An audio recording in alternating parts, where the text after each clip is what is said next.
ಕಾಂಗ್ರೆಸ್ಗೇನಾದ್ರೂ ಒಂದು ಸ್ವಲ್ಪ ನೀತಿ ನಿಯಮಗಳು ಇದ್ದಿದ್ರೆ ಮೊದಲು ಶಾಸಕನನ್ನ ಮೊದಲು ಸಸ್ಪೆಂಡ್ ಮಾಡಬೇಕಾಗಿತ್ತು. ಮಾಡಿಲ್ಲ. ಇರ್ಲಿ, ಗುಂಡು ನಿಮ್ಮದು, ಗನ್ ನಿಮ್ಮದು, ಗನ್ ಮ್ಯಾನ್ ನಿಮ್ಮದು, ಕಾರ್ಯಕರ್ತ ಸತ್ತೋದವ್ರು ಯಾರು ಹೊಡೆದ್ರು ನಿಮ್ಮವರು, ಜನ ಕರ್ಕೊಂಡು ಬಂದವರು ನಿಮ್ಮವರು.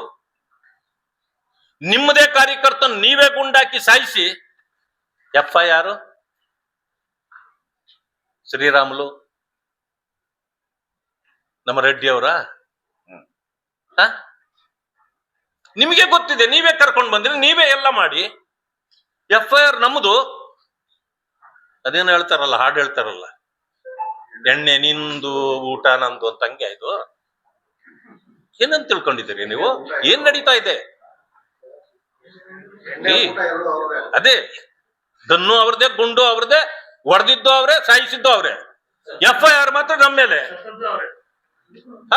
ಈಗ ನಾಟಕವೇ ಅಂತ ನಮ್ಮ ಮೇಲೆ ಹೇಳುದ? ನಾವ್ ಹೇಳಿದ್ವಿ ಇಮ್ಮಿಡಿಯೇಟ್ಲಿ ಯಾರು ಇದು ಮಾಡಿದ್ರು ಅವ್ರನ್ನ ಬಂಧಿಸ್ರಿ, MLA ಬಂಧಿಸ್ರಿ ಅಂತ ಹೇಳಿದ್ವಿ. ಯಾರನ್ನ ಬಂಧಿಸಿದ್ರಿ ನೀವು? ಪೇಪರ್ ಅಲ್ಲಿ ಬರುತ್ತೆ, ಗನ್ಗಳನ್ನ ಬಂಧಿಸವ್ರಂತೆ. ಅರೆ ಗನ್ ಮ್ಯಾನ್ ಅಲ್ವೇನ್ರಿ ಹೊಡೆದಿದ್ದು? ಅವನ್ನ ಮೊದಲು ಬಂಧಿಸ್ರಿ ಅಂತ. ಇಲ್ಲ, ಗನ್ಗಳನ್ನ ಯಾವ ಗನ್ನಿಂದ ಗುಂಡು ಹೋಗಿದ್ಯೋ ಚೆಕ್ ಮಾಡ್ತಾರ.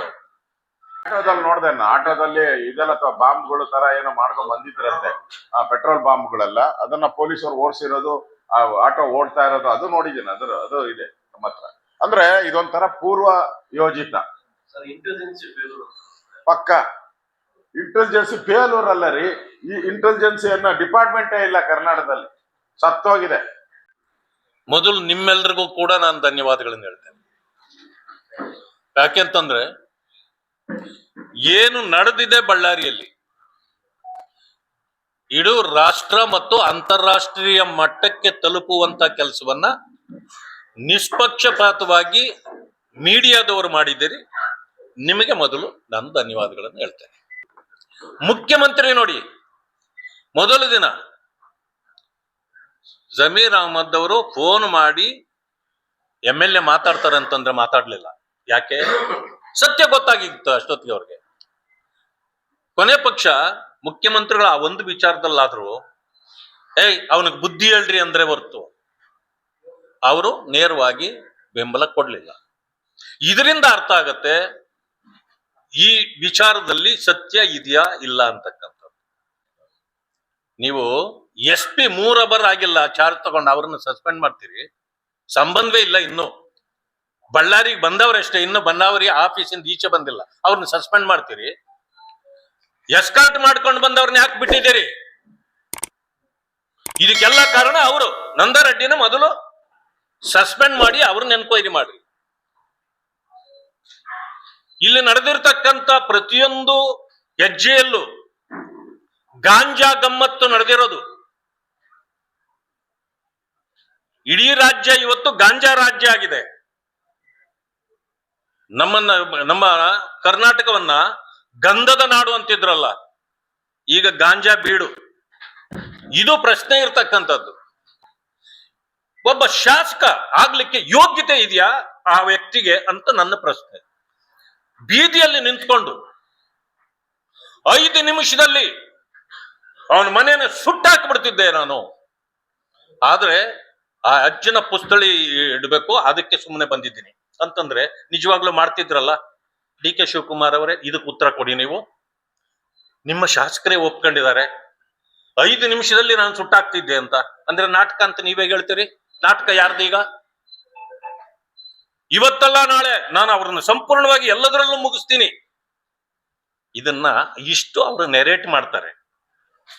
ಒಬ್ಬ ಶಾಸಕ ಈ ರೀತಿ ಎಲ್ಲ ಮಾತಾಡ್ಲಿಕ್ಕೆ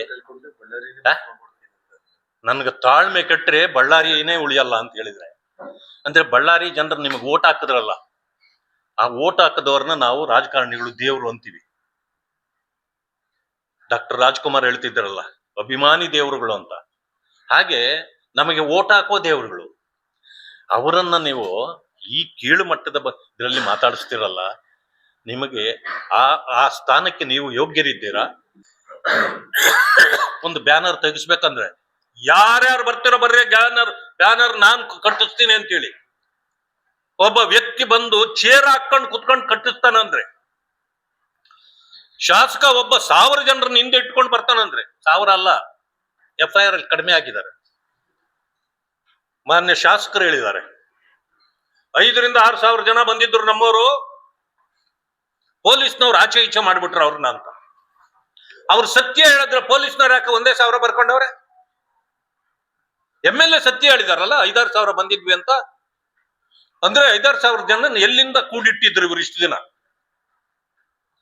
ಒಂದು ಬ್ಯಾನರ್ನ ವಿಷಯಕ್ಕೆ 5,000ನ ನಾನು ರೆಡಿ ಮಾಡ್ಕೊಂಡು ಬಂದಿದ್ದೆ ಅಂತ ನೀವು ಹೇಳಿಕೆ ಕೊಟ್ರೆ, ಇದು ಟಾರ್ಗೆಟ್ ಮಾಡ್ಲಿಕ್ಕೆ ಮಾಡಿದ್ರೆ ಏನ್ ಮಾಡಿದ್ರಿ? ಇಂತ ಈ ಪ್ರಶ್ನೆಗಳು ಬರ್ತದೆ.